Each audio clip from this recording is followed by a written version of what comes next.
Bonjour, ici Marie-Ève Lamonde et voici l'info CMA TV en bref.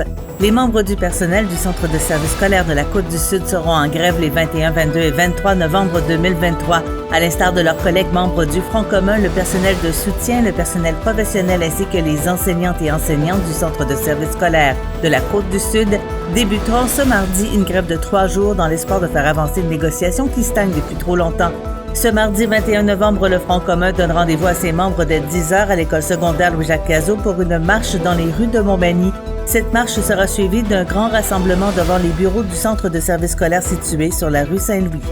Le député de Côte-du-Sud, M. Mathieu Rivet, a annoncé hier matin, au nom de la ministre des Affaires municipales et de l'Habitation, André Laforêt, l'octroi d'une subvention de 2,6 millions de dollars à la ville de Montmagny afin de réaménager et agrandir la caserne des pompiers.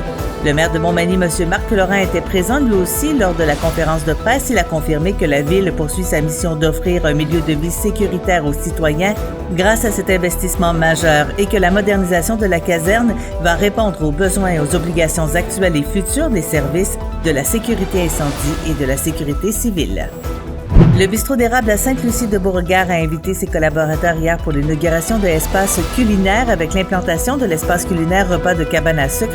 L'accueil, les commodités, le confort et l'expérience touristique ont été complètement repensés au bénéfice du visiteur.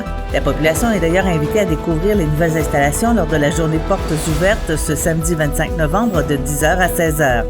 Et au sport, le début de la fin de semaine a fait travailler très fort les joueurs de l'Everest qui s'étaient déplacés à Terrebonne afin d'y affronter une dernière fois cette saison les Cobras. La formation sud-côtoise s'est inclinée par la marque de 4-3 en prolongation.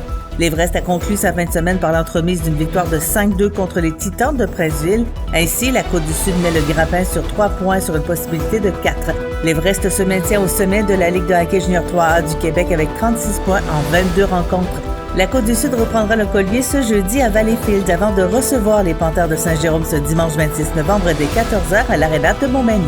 Pour plus d'informations, visitez le cmatv.ca ou suivez-nous sur le fil Twitter X de CMA TV.